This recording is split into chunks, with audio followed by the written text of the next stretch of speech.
Mm. Hello, welcome to another coffee chat. This week's mug says, "You're doing great." A message that I need to hear every once in a while.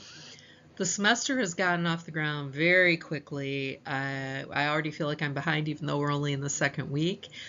And I've been thinking about this metaphor about spinning plates. You may or may not have heard of this or seen it before. There's this old circus act of a guy spinning plates.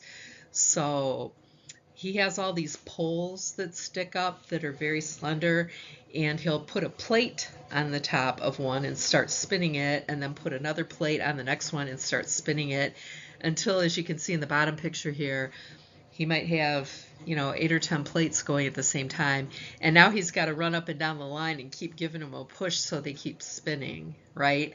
And as you watch the act, you'll see that some of them start to wobble. So he might be at one end giving it a spin, and a plate at the other end starts to wobble. So he's got to run to that end and give it a spin. And once in a while, a plate will fall and shatter because he can't be fast enough. And the more plates that he gets going at one time, the more he has to run back and forth, and the more likely that one of the plates will fall off the little pole and shatter.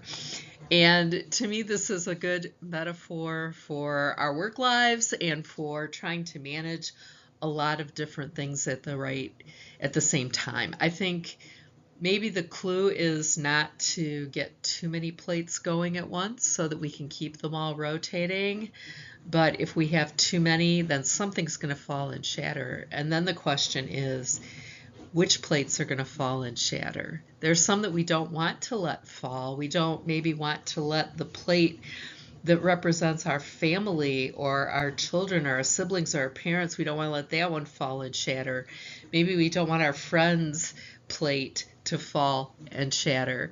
So this is one of the reasons why I really encourage students in the first couple weeks of classes to be very honest with themselves about their workload and how much they can handle, and maybe make schedule adjustments where necessary. Not necessarily adding or dropping classes, but if you're working in addition to going to school, maybe thinking about how many hours you're able to work, maybe think about how many weekends you'll be able to leave campus and go home or whatever, and just kind of try to manage all those different factors so that the most important plates can stay spinning. So that's a metaphor that's meaningful to me and one that I think about a lot. A friend was telling me that she had heard that the Surgeon General of the United States had identified loneliness and isolation as one of the primary causes of mental health issues in our culture. And that really got me to thinking about my own introversion, my own tendency to turtle and to take myself off somewhere alone. Now, introversion and extroversion, as you may have heard, are not about shyness and outgoingness, but it's more about where you get your energy and what drains your energy. So for the introvert, being alone and quiet is where we get our energy, and being around a lot of people and noise and activity saps our energy.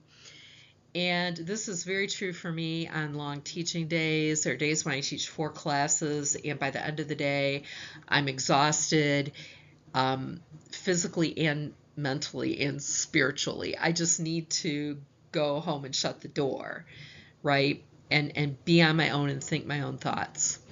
And there's nothing wrong with that. The problem comes when we spend too much time in our own head, right? And we don't interact with enough with others because we live in community with others. That interaction is healthy for us, and it exposes us to different ideas and different advice. So if I am in my own head too much, I'm probably mulling over my own problems too much without getting any input from anybody else, and that can lead to kind of a downward spiral. So I try to build into my life opportunities to interact with others, even when I might not always feel like it. So I belong to a book club. I belong to church. I go out to dinner with friends. I meet with students. I do all of these things that facilitate interaction between me and another person because I know it's good for me. And I do feel uplifted very often after those encounters. And I realize how important it is to have social support and to have other people thinking about me and looking out for me, to make that contact. We also learn that relationships need nurturing. So if we neglect our relationships and our friendships too much, they might tend to go away. They fizzle out just because they need that upkeep. They need that contact. They are one of those plates we need to keep spinning, our relationships. So this week, I would like to be mindful of my tendency to self-isolate and be aware of when I am pulling back, when I'm spending too much time in my own head or in my own place, and how it is beneficial, just like eating your broccoli when you might not feel like it. It is beneficial to an introvert like me to interact with other people, to connect on that heart and soul level, and to know that I'm not alone in the world. Have a wonderful week, and I'll talk to you again soon. Bye-bye.